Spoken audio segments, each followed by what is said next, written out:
इस वक्त कौन आया होगा?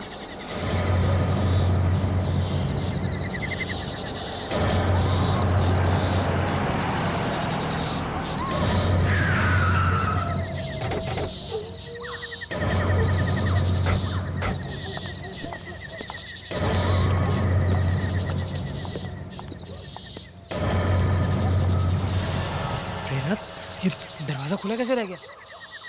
लगता है कोई घुसा है अंदर। शायद कोई चोर अंदर हो सकता है।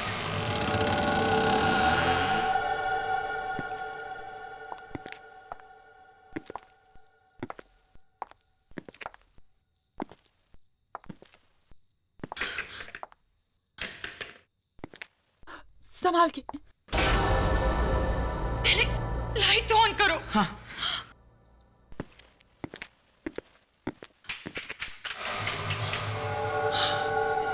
लगता है लाइट भी काट दी गई है। प्रेरणा, तुम जहां हो वहीं रुकना। तुम घबराना नहीं है।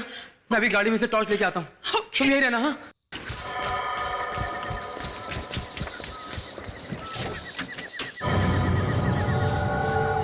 कौन है घर में? कौन घुसा है अंदर?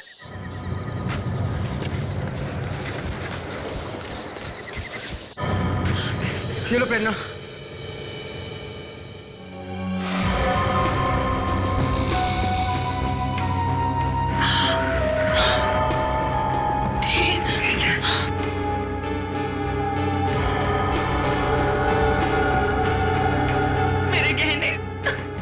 देखो प्रेरणा,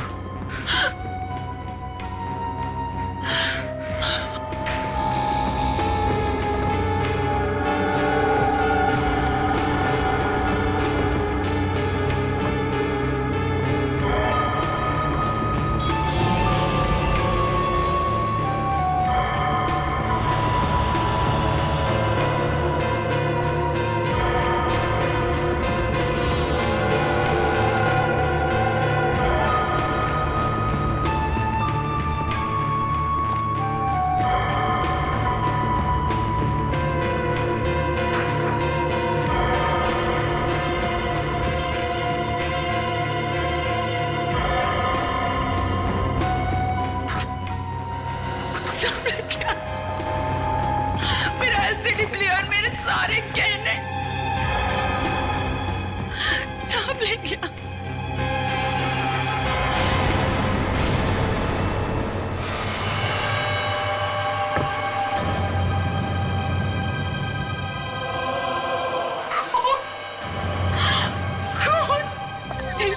हम पुलिस को फोन कर, चाहे वो अभी भी यहीं कहीं छिपा हो सकता है। हाँ मैं करता हूँ।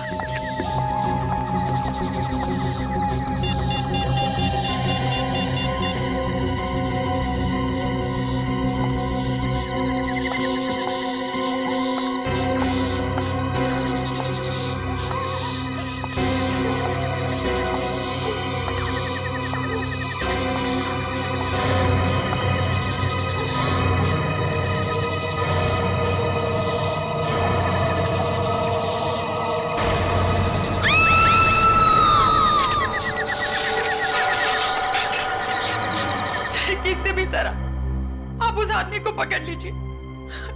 देखिए देखिए हमारे घर की क्या हालत की है उसने।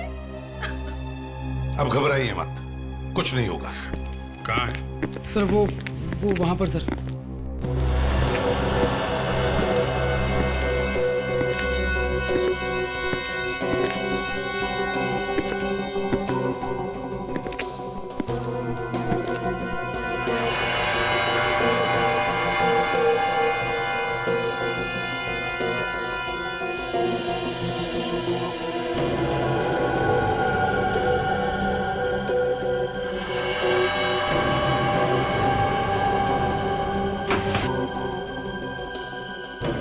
पूरे घर में सिर्फ यहीं पे निशान है और कहीं भी नहीं है।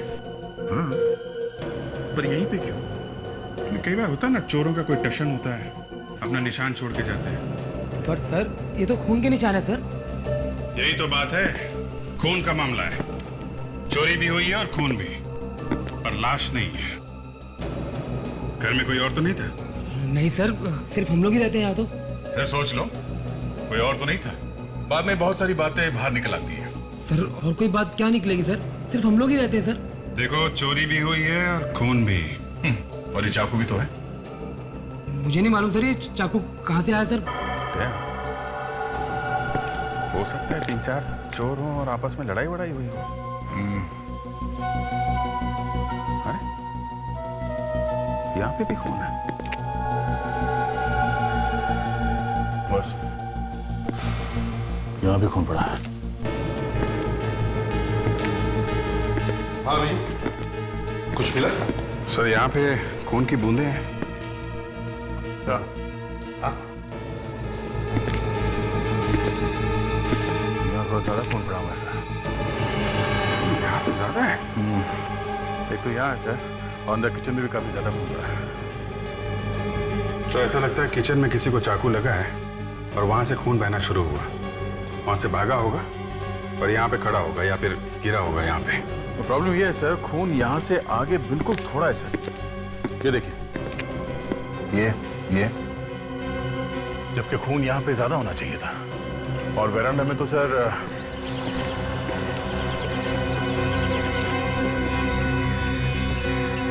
कहीं भी एक बूंद नहीं है सर, एकदम साफ है। इधर भी नहीं है। तो सर खून की आखिरी बूंद यहीं पे है। एक मिनट सर, ये क्या है?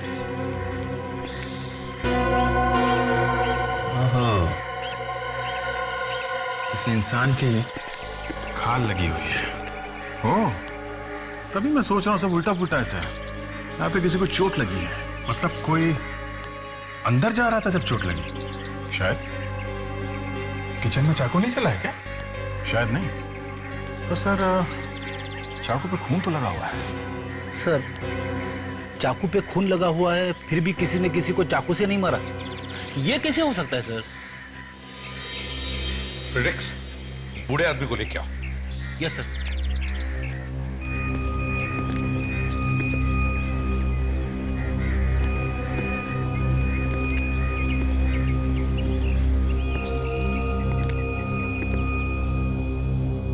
बिठाओ इन्हें।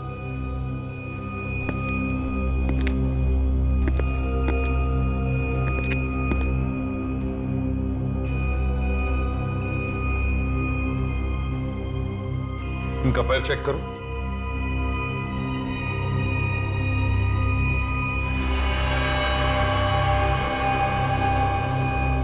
सर, पैर में चोट लगी है। मतलब जब ये घर के अंदर है तब ये कील लगी है। ये बताओ किससे चाकू मारा तुमने? चाकू किसे मारा तुमने? और कौन कौन था तुम्हारे साथ में? हा? अरे अब तो पकड़े गए हो, सच सच बता ही दो।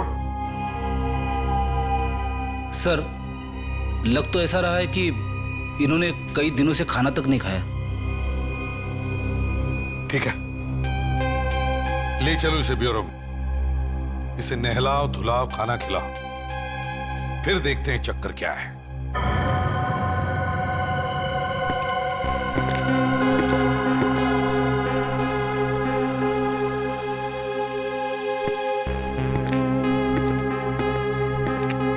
बड़ी अजीब बात है, देखकर लगता है कि इन्हें एहसास ही नहीं कि आसपास क्या हो रहा है। ये सब ड्रामा भी हो सकता है सर। अभी जो ड्रामा तो नहीं लगता है, शायद इन्हें सचमुच एहसास ही नहीं है कि क्या हो रहा है। और वैसे भी कोई गरीब आदमी नहीं लगता है। इसने जो कपड़े पहने थे किसी अच्छे दुकान से महंगे कपड़े लिए हैं, और हाथ में अंगूठी देखी, बहुत महंगी है। सर कपड़े वपड़े कहीं से चुरा भी सकते हैं। सर, इस आदमी की हालत बहुत खराब है। केस ऑफ डिमेंशिया हो सकता है। डिमेंशिया? हाँ सर, डिमेंशिया में इंसान सब कुछ भूल जाता है, उसे कुछ याद नहीं रहता। उसे खाना कैसे खाते हैं ये भी याद नहीं रहता, कौन है कहाँ है कुछ भी याद नहीं रहता उसे। अरे तो फिर पता कैसे चलेगा कि इसके कपड़ों में वो खून आया कहाँ से और वो चाकू कहाँ से आया इसके पास? ये बताना मेरे लिए मुश्किल है, लेकिन इतना मैं जरूर कह सकता हूँ कि ये आदमी किसी का खून नहीं कर सकता। बॉस, चाकू के ऊपर जो उंगलियों के निशान हैं वो इसी आदमी के। देखा सर, मैं कह रहा हूँ इस आदमी का इस केस के साथ कोई ना कोई कनेक्शन जरूर है। सालुंखे, इस आदमी के कपड़ों पर जो खून मिला है वो, इसके कपड़ों पर जो खून मिला है वो AB पॉजिटिव। और इस आदमी का ब्लड ग्रुप? इस आदमी का ब्लड ग्रुप B पॉजिटिव। मतलब किसी ना किसी का खून तो हुआ है। हाँ, खून तो हुआ है। और ये कुछ बोलने को तैयार ही नहीं है। किसी तरीके से लाश मिले तो बात कुछ आगे बढ़े। बॉस, इस आदमी के जूतों और कपड़ों में से जो मिट्टी मुझे मिली है उसमें कुछ अजीब अजीब तरीके की चीजें मिली है। क्या? जैसे एक तो लोहे पर जो जंग लगती है, रस्ट, वो मिली है, थोड़ी सी ग्रीस मिली है और कुछ अजीब तरीके के लोहे के छोटे छोटे टुकड़े मिले हैं। और इतना ही नहीं, यही सारी चीजें मुझे उस चाकू पर से भी मिली। रस्ट, ग्रीस, लोहे के टुकड़े, इसका मतलब है सर कोई गैराज हो सकता है? सर एक फोन आया था सर, पीरी में एक लाश मिली है। पीरी में? हाँ सर, यहाँ से 50 किलोमीटर दूर एक स्क्रैप यार्ड में लाश मिली है सर। स्क्रैप यार्ड में? सर स्क्रैप यार्ड में तो ये सब मिलता है, जंग लगी मिट्टी, लोहे के टुकड़े, ग्रीस। You're right, Abhijit. कहीं ये वही लाश नहीं है जिसे हम ढूंढ रहे हैं?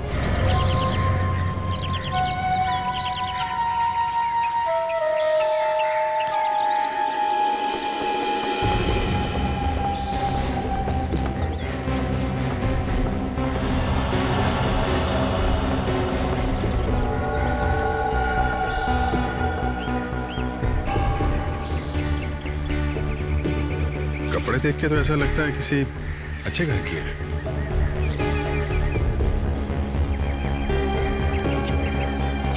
हाँ तो वॉचमैन, तुम कह रहे थे कि तुम्हें मालूम ही नहीं पड़ा कि ये लाश यहाँ आई कैसे? हैं? जी सर। क्यों, सो रहे थे क्या तुम? हाँ? वो ज्यादातर मैं यहाँ नहीं होता हूँ सर, और यहाँ कोई ऐसी चीज भी नहीं है जो चोरी हो जाए सर। मैं 3-4 दिन के बाद आज यहाँ आया हूँ सर, तो मैंने देखा ये मरी पड़ी है सर। आसपास देखो, इस लड़की का कोई सामान मिलता है क्या? ये कुछ ना कुछ तो लेके आई होगी ना? देखो, अच्छी तरीके से देखो सब। सर सैंडल पे कुछ लगा हुआ है सर।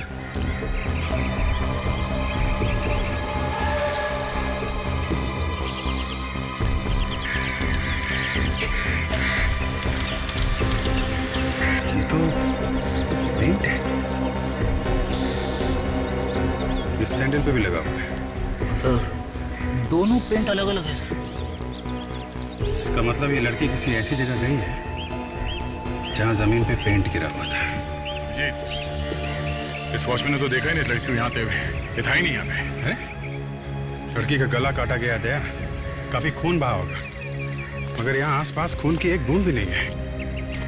ये भी तो हो सकता है बॉस कि खून कहीं और किया गया हो और लाश को यहाँ पे लाके फेंक दिया। बूढ़े आदमी के जूते पे जो मिट्टी हमें मिली है वो मिट्टी बिल्कुल वैसी है जैसी मिट्टी हमें स्क्रैप यार्ड में मिली। मतलब जहां पर लाश मिली है ये मिट्टी बिल्कुल वैसी है। मतलब वो बूढ़ा आदमी था वहां पे जब ये खून हुआ? 24 घंटे पहले तो था, उसके आगे का पता नहीं। अरे सर, अब ये 24 घंटे कहां से घुसेड़ दिए बीच में? अभिजीत, लड़की की मौत 24 घंटे पहले हुई है। अगर बूढ़े आदमी के हाथ में चाकू था और उस चाकू पर लड़की का खून लगा हुआ था तो मतलब साफ है कि यह आदमी 24 घंटे पहले वहां पर था। सर, अब उस बूढ़े आदमी का मुंह खुलवाना बहुत जरूरी हो गया है। सर, उस लाश से कुछ और पता चला? देखो, ये तो सभी ने देखा है कि लड़की के गले पर चाकू से वार किया गया। सर, कोई ऐसी बात पता चली है जिससे हम ये लड़की कौन है ये जान सके? तारिका, दिखाओ जरा वो स्लाइड्स। जी सर। लड़की के कपड़ों का एक बड़ा क्लोजअप। सर ये तो किसी धागे के रेशे लग रहे। जी, रेशे ही है। रेशे जो डस्टर और नकली फूल बनाने के काम आते हैं। नकली फूल, आर्टिफिशियल फ्लावर्स जो घर के डेकोरेशन में काम आते हैं। बिल्कुल बिल्कुल वैसे ही फूल। मगर ये नकली फूल वहां स्क्रैप यार्ड में पहुंचे कैसे? सिर्फ इतना ही नहीं, ये जो अलग रंग दिख रहे हैं ना, ये पोलन सीड्स के धब्बे हैं। मतलब असली फूलों में से निकलता है वो पोलन सीड्स? हाँ, वही फूलों के बीज। और ये ऐसे वैसे फूल नहीं है, एंड्रोइस ब्लू। एंड्रोइस ब्लू? बहुत कीमती होता है सर। ऐसे दिखता है एंड्रोइस ब्लू। तो क्या लड़की की मौत किसी फूलों से भरे बाग के बीच में हुई है क्या? और सर, दोनों तरह के फूल हैं, असली भी और नकली भी। सर, ये भी तो हो सकता है कि खूनी स्क्रैप यार्ड में जाने से पहले किसी फूलों की दुकान में गया हो, किसी फ्लैरिस्ट के यहाँ। या तो ये लड़की गई हो फूलों की दुकान में, फ्लोरिस्ट शॉप में फूल खरीदने के लिए, वहीं पे मिलेंगे ये दोनों, असली फूल और नकली फूल भी।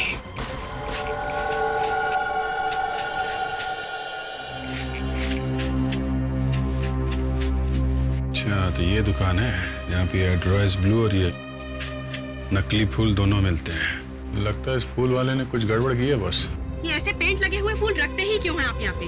उनकी ज्यादा डिमांड है मैडम, वही तो ज्यादा बिकते हैं। ये रंग जाएगा कि नहीं? निकल जाएगा, कल तक निकल जाएगा, बस घर जाके धोइएगा। ये क्या हुआ है? कुछ नहीं, थोड़ा सा रंग लग गया। थोड़ा सा दूर से ही दिख रहा है। लेकिन लगा कैसे ये? बस यूं ही इधर कहीं। ये लोग असली फूलों के साथ नकली फूल रखते हैं और उसके बाद उस पे हाथ से रंग लगा देते। तो क्या हुआ, कोई गुनाह किया क्या? मैडम ये हमारा बिजनेस है, बिजनेस। मैं तुम्हारी शॉप पे आज के बाद दोबारा कभी नहीं आऊंगी। देखो हम लोग सीआईडी से। ये फोटो देखो जरा। ये लड़की यहाँ पे आई थी क्या कभी? ये तो कल ही आई थी। ये लड़की आई थी? हाँ, कल उसने 15 बुके खरीदे। 15 बुके? जी, एक नहीं दो नहीं, पूरे 15। अरे लेकिन 15 बुके किस लिए? वो अलग अलग लोगों को देने के लिए। अच्छा, उसके कपड़ों पे भी ऐसे ही कलर लगा था कि जैसे इनके कपड़ों पे लगा है? उसमें मेरा कोई कसूर नहीं था सर, वही पेंट के डिब्बे से टकरा गई।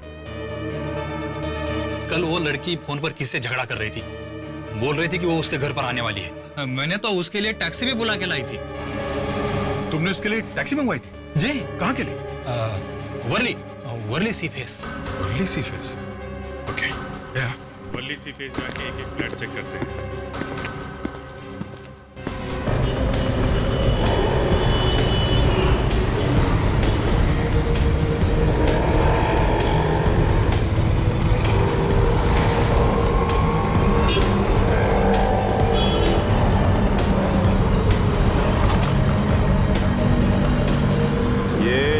टैक्सी में आई थी। हाँ सर, फूलों वाली मैडम 15-20 गुलदस्ते लेके आई थी टैक्सी में। कौन से फ्लैट में गई थी वो मैडम? रुको रुको मैं देखती।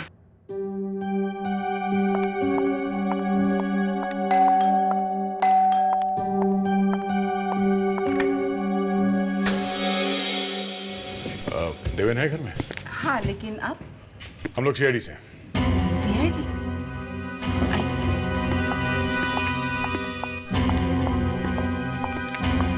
आप मिस्टर देवेन? जी, मैं ही देवेन हूँ। ये मेरी वाइफ है प्रिया, ये मेरी माँ। आप लोग जरा ये फोटो देखिए। इस लड़की को देखा है पहले कभी? ये तो नंदिता है। नंदिता? हाँ, नंदिता मेरे मैगजीन की एडिटर है।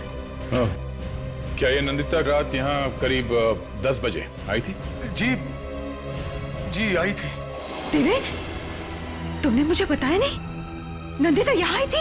आप कहाँ थी जब नंदिता यहाँ पे आई थी? मैं कल किटी पार्टी में गई थी। और आप थी यहाँ पे? मैं शॉपिंग से लौट रही थी। ओह, इसका मतलब जब नंदिता यहाँ पे आई तो आप घर में अकेले थे? जी हाँ, अकेला था। क्यों आई थी नंदिता यहाँ पे? मैंने आपको बताया ना, वो मेरे मैगजीन की एडिटर है, तो नई मैगजीन के लॉन्च की बधाई देने आई थी। उसने मुझे एक बुके दिया। और आपने उसे मार दिया? क्या? अरे नहीं, ये क्या कह रहे हैं आप? हाँ, तुमने उसे मार दिया और फिर उसकी लाश को वहां स्क्रैप यार्ड में जाके फेंक दिया। क्यों? अरे नहीं, मैं ऐसा क्यों करूंगा? वो तो यहाँ सिर्फ 10 मिनट के लिए थी। कह रही थी कि ऑफिस में फोटोशूट है और उसे दूसरे लोगों को बधाई देनी है और बुके बांटने, तो वो चली गई ऑफिस। चलिए आपके ऑफिस चलते हैं। आइए, चलिए आइए।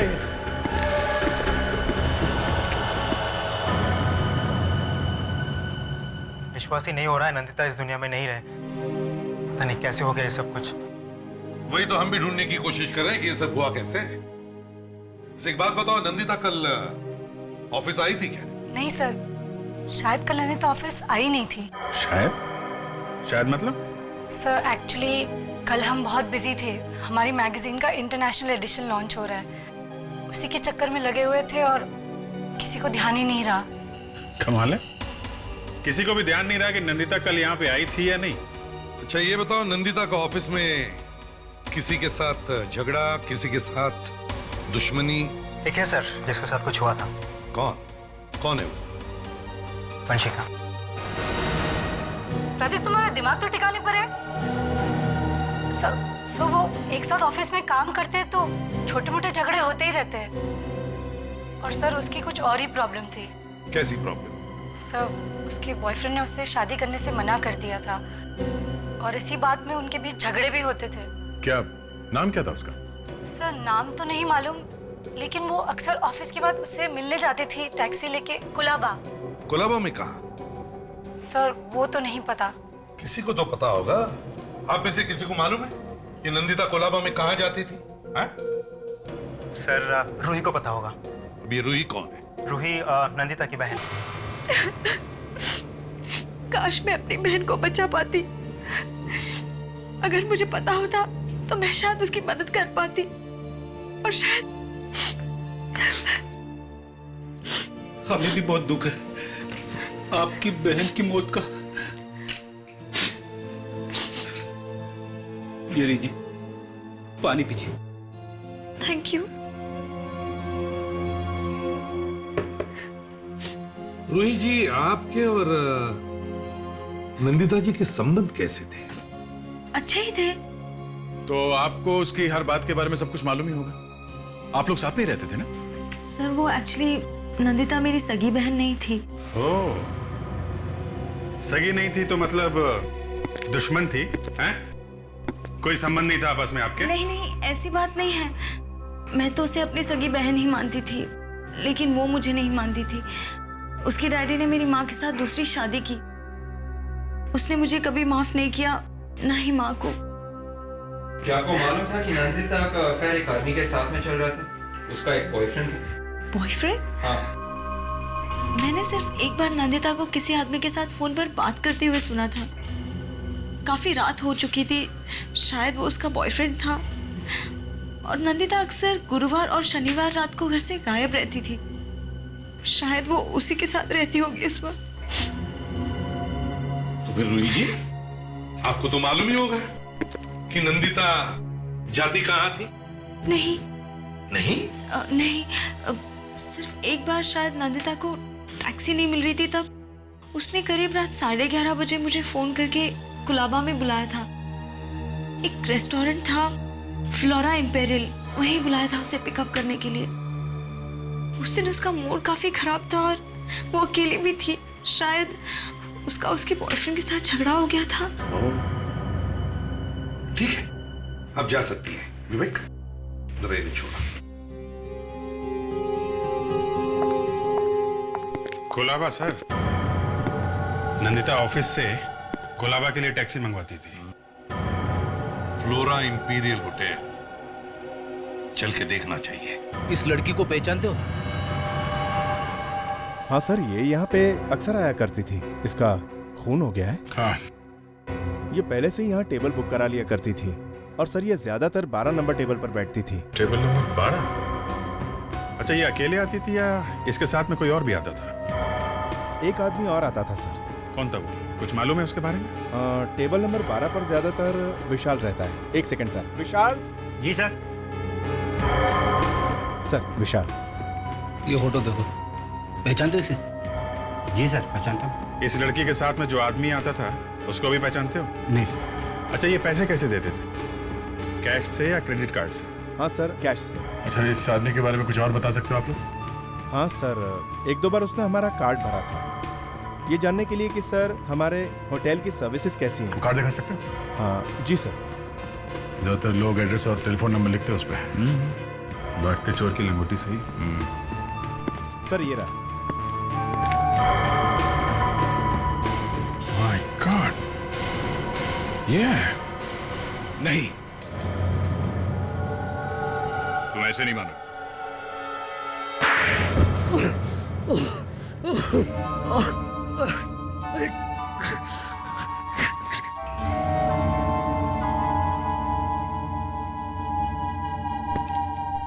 क्यों मारा नंदिता को?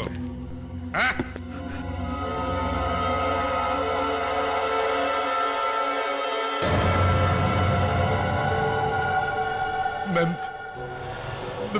मैं मानता हूँ कि मेरा नंदिता के साथ अफेयर चल रहा था। तो वो कहने लगी कि मेरे साथ शादी कर लो, और शादी तुम कर नहीं सकते थे क्योंकि तुम्हारी एक वाइफ घर पे बैठी है। लेकिन मैंने उसे नहीं मारा। ये अचानक क्या हो गया तुम्हें देवे, जो तुम्हें उसे मारना पड़ा है? कहीं ये तो नहीं कि उसकी हिम्मत इतनी बढ़ गई कि वो तुम्हारे घर में आई फूलों का गुच्छा लेकर? मैंने उसे समझाने की कोशिश की। हाँ हाँ, वो तो हमें अच्छी तरह से मालूम है। किस तरह से समझाया तुमने उसे? उसकी मौत तुम्हारे घर में आने के बाद हुई है, समझे? नहीं। कहां पे मारा उसे?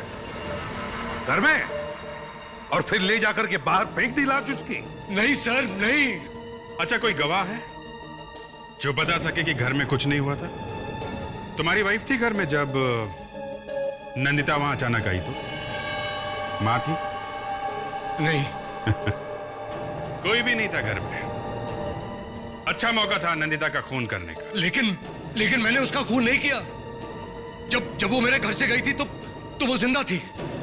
और तो और मुझे धमकी देकर गई कि दुनिया के सामने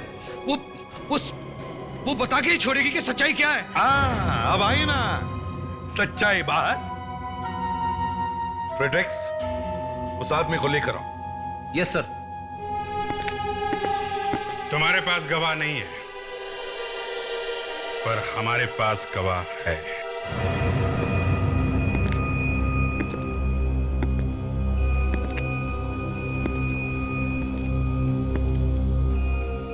इस आदमी ने देखा है खून होते हुए।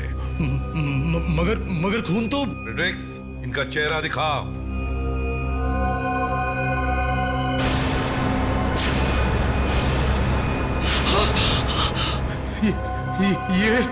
ये तो पहचानते हो इन्हें? ये वहीं पे थे जहां पे खून हुआ था।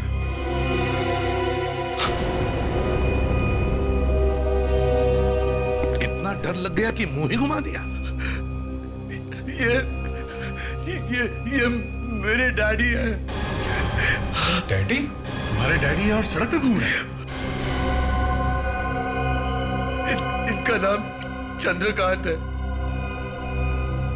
मैं और मेरी वाइफ इन्हें बॉम्बे के बाहर छोड़कर आए थे। क्यों? क्योंकि इनकी दिमागी हालत ठीक नहीं है इसलिए? शर्म आनी चाहिए तुम्हें। फ्रेडरिक्स, चंद्रकांत जी को लेके चलिए। देवेन का अफेयर चल रहा था, मुझे तो पता ही नहीं चला। जिंदगी में ये दिन भी देखना पड़ेगा, मालूम नहीं था। पहले कभी आई थी वो घर में? वैसे तो किसी न किसी बहाने से आती ही रहती थी, पर अफेयर होगा ये तो। तुम्हारी नंदिता के साथ अच्छी दोस्ती थी? इनके साथ, देवेन की सौतेली माँ इनके साथ बहुत ज्यादा बात करती थी। तभी मुझे समझ जाना चाहिए था कि इनको मालूम था। ये क्या कह रही हो तुम? और नहीं तो क्या, देवेन ने आपको बताया होगा ना, तभी तो आप इतना घुल मिल के बातें करती थी। ये देखो, बिना बात की कोई कहानी मत बनाओ तुम। क्या बातें करते थे आप लोग आपस में? आप इसकी बातों पे मत जाइए, ये झूठ बोल रही है। मैं झूठ बोल रही हूँ? मैं झूठ बोल रही हूँ? एक तो मेरे हस्बैंड का अफेयर करवाया तुमने, और ऊपर से। प्लीज प्रिया, माँ को क्यों फंसा रही? इन्हें मालूम नहीं था।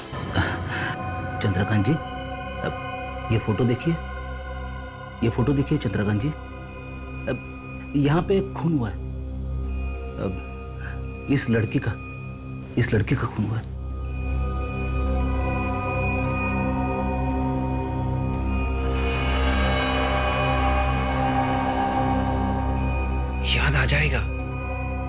याद आ जाएगा, डोंट वरी।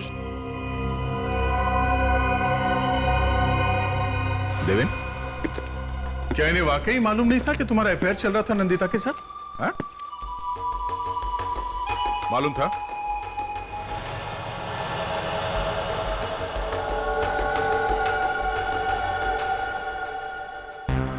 मालूम था या नहीं? हाँ? थोड़ा देखा, इन दोनों ने ही मिलके कुछ किया है। हाँ, इन दोनों ने ही मिलके कुछ किया है। पहले तो अपने बाप को ही घर से बाहर निकाल दिया। लेकिन मुझे तो इन दोनों ने बोला था कि उन्हें हॉस्पिटल में रखा है। और तुमने मान लिया? शर्म नहीं आई तुम्हें? पति रास्ते पर ठोकरे खा रहा था और तुम लोग घर में बैठकर गुच्छर्रे उड़ा रहे थे। पैसों के लिए दूसरी शादी की है इन्होंने सर, और ये खून ये भी पैसों के लिए हुआ है। नहीं, ऐसी बात नहीं है। ऐसा ही है। नंदिता ने इससे कहा होगा मुझसे शादी कर लो, हाँ? पर ये प्रिया को छोड़ नहीं सकते थे क्योंकि घर में सारे पैसे प्रिया लेके आती थी। तो माँ और बेटे ने सोचा नंदिता को रास्ते से हटा देते हैं, न रहेगा बास न बजेगी बांसुरी। क्यों? मगर इन्होंने ये नहीं सोचा कि जिसे इन्होंने घर से बाहर निकाला उसी ने इन्हें खून करते हुए देख लिया।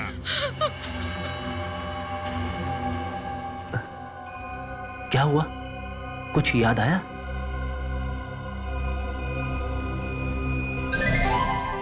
क्या हुआ सर? पता चल गया सर। बता दिया सर, बता दिया।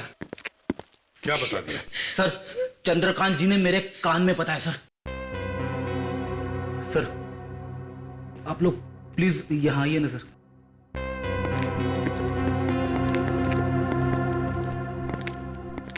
चंद्रकांत जी ने सिर्फ एक शब्द बोला सर। क्या? क्या बोला? बेल। बेल? हाँ सर, घंटी। घंटी? अभिजीत, एक बात समझ में नहीं आ रही है, ये जो बेल की साउंड, मेरा मतलब है ये घंटी की आवाज, चक्कर क्या है? सर, घंटी की आवाज से चंद्रकांत जी खूनी के बारे में कुछ बताना चाहते हैं। ये हो सकता है, ये हो सकता है। सर, मैंने सारी आवाजें डाल दी है सर कंप्यूटर में। गुड, अब शुरू करो।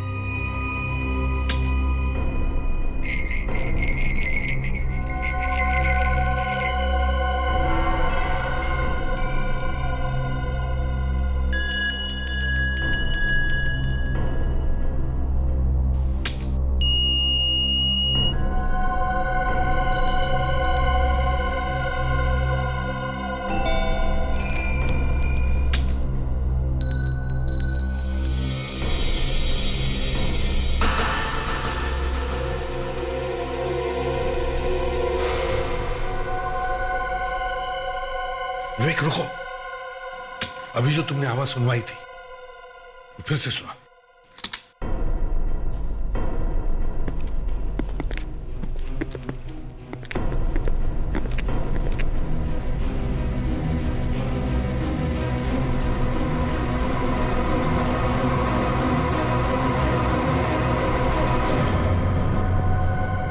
तो इस आवाज के साथ खूनी का कनेक्शन है सर।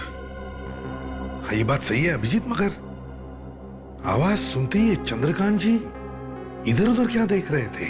किसे ढूंढ रहे थे? शायद खूनी को।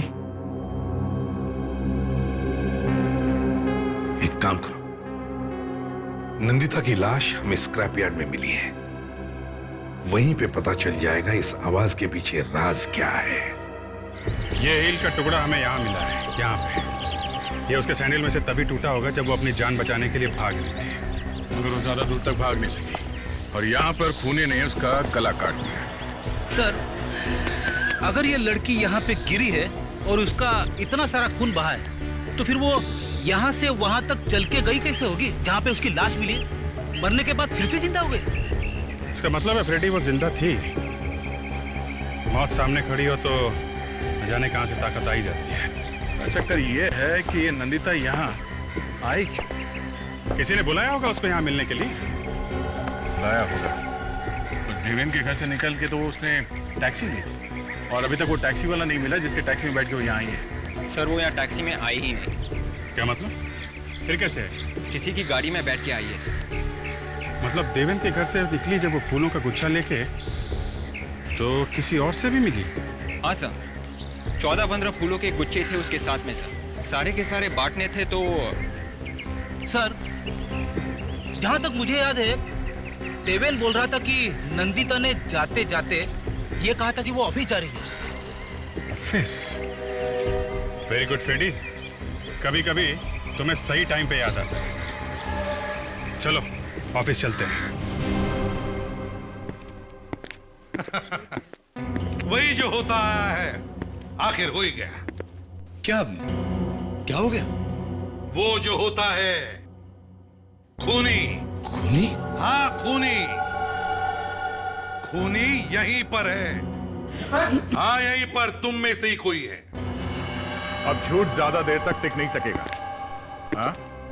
नंदिता उस दिन यहाँ ऑफिस में किसी आदमी को फूलों का गुच्छा देने आई थी। कौन है वो आदमी, सामने आ जाए। जिस किसी को भी उसने फूलों का गुच्छा दिया सामने आ जाए। हाँ? अब आप सब लोग एक एक करके कैबिन में आ जाए। किस लिए? अंदर हमारा एक आदमी बैठा और वो खूनी को जानता है। जैसे ही वो खूनी को देख लेगा उसे तुरंत पहचान लेगा। समझे? तो अब ज्यादा वक्त बर्बाद मत करो। जिसने भी नंदिता से फूलों का गुच्छा लिया है वो या तो सामने आ जाए या फिर एक एक करके अंदर चलो। आइए।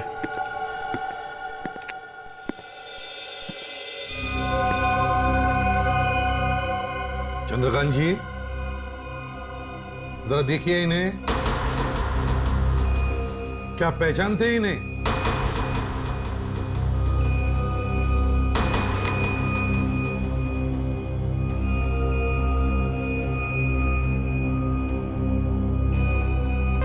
नहीं सर, ये नहीं है।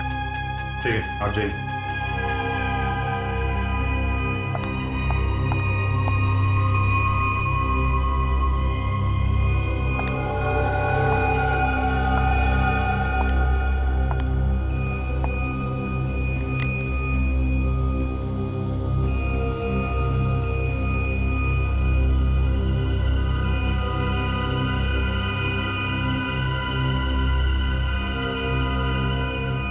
मैं जाऊं? जी नहीं, बाहर रुकिए। देवेंद्र जी आप चलिए। मैं? हाँ आप चलिए।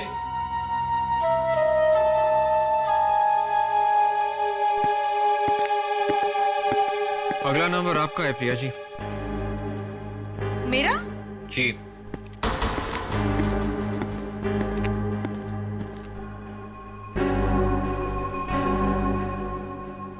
प्रिया जी को अंदर भेज दो। Yes sir. चलिए।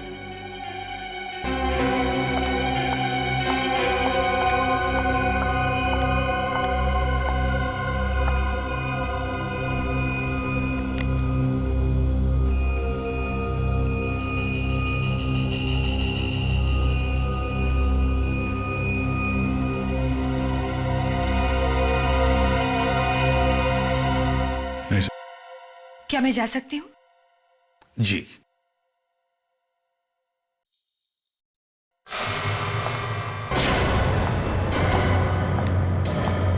एक मिनट प्रिया जी।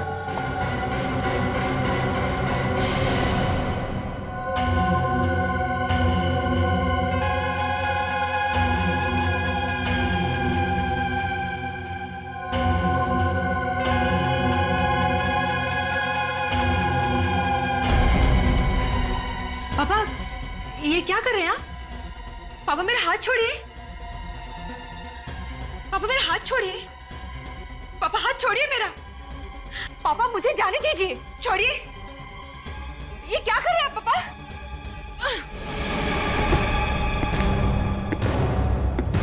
तो वो तुम ही हो। प्रिया, क्या हुआ? अरे क्या हुआ प्रिया? कुछ नहीं, वही हुआ जो हमेशा होता आया है। खूनी पकड़ा गया है। सॉरी, पकड़ी गई है। कौन है खूनी? यही है जो तुम्हारे सामने खड़ी है। प्रिया, तुम? हाँ हाँ मैं। पर सारा कसूर तुम्हारा है। मेरा? हाँ तुम्हारा। मुझे तुम्हारे और नंदिता के बारे में पहले से पता था। उसने जब नंदिता घर आई तुम्हें धमकी देने के लिए, उसके बाद उसने मुझे फोन किया था और उसने मुझसे कहा कि उसे कुछ जरूरी बात करनी है। वो मिली थी तुमसे? हाँ। कहाँ? और कहाँ? स्क्रैप यार्ड, जहां पे इन्होंने नंदिता का खून कर दिया। मगर भगवान भी कैसा खेल खेलता है। जिस आदमी को तुम दोनों ने रास्ते पर फेंका था मरने के लिए, चंद्रकांत जी को, अपने पिताजी, वो उस वक्त वहीं पर थे और उन्होंने तुम्हें देख लिया खून करते वक्त। बेचारे ने गलती से वो फेंका हुआ चाकू उठा लिया स्क्रैप यार्ड से और किसी तरह से वहां बंगले में पहुंच गए। तुम्हें तो सजा मिलेगी, पूरी सजा मिलेगी, फांसी होगी तुम्हें।